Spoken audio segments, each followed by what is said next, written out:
Hey everybody, Yvonne Carney here, and I just want to talk about my big badass moment.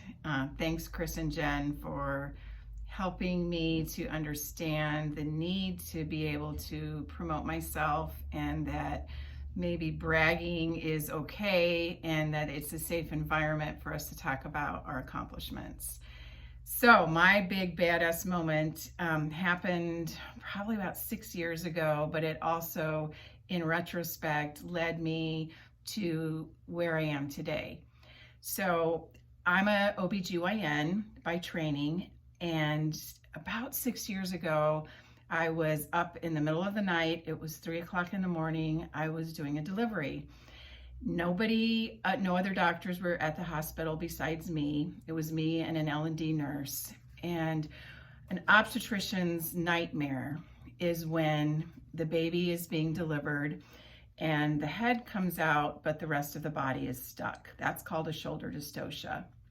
And it's the worst thing that can happen to mom and baby, because babies can die. They're not getting oxygen, and it's a very time-intensive situation. You have to figure out what to do to get the baby delivered within minutes, or the baby can die from lack of oxygen. So here I was, 3 o'clock in the morning, delivering a baby, and wouldn't you know it, there was a shoulder dystocia. And I tried everything in my knowledge base to get this baby delivered, and it wasn't coming. And I thought, oh my God, I'm gonna lose this baby. And I reached back to some knowledge that I had from my residency, which now had been 15 years ago. And there was this heroic maneuver where how I was trained in residency was, well, nobody ever really does this maneuver, but if you're ever in a situation where it's a horrible situation and there's nothing else to do, you can try it.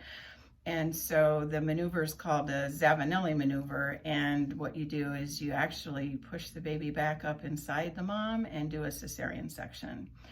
And here I was stuck. And I thought, well, it's now or never. I'm going to try this thing to save the baby and the mom, and we're going to do this. And I did it, and it worked.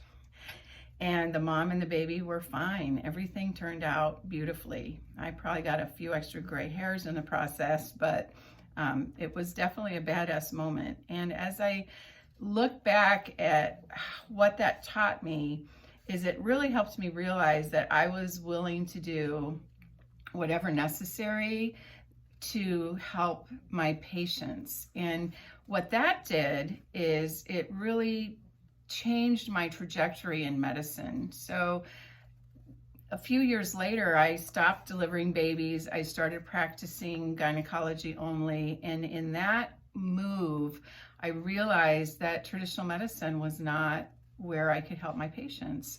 Traditional medicine did not have the answers for me to help my patients achieve their best health. It was prescribing medications for symptoms and not helping people actually achieve wellness. So that actually brought me to my second badass moment, which was leaving my comfortable employed position as a gynecologist and starting my own practice, which is where I am today. And I started my functional medicine practice.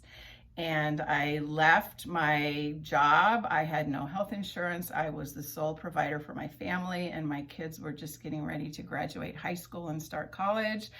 And I said, you know what? This is my calling. I'm going to do it. I left. I started my own practice, took money out of savings for the first year, and decided that if I didn't have enough money after the first year, that I would start moonlighting somewhere. And now that was 5 years ago, and I never had to moonlight, and my practice is going well, and I'm loving what I do, because now I have the opportunity to really help people achieve their best health and not just treat their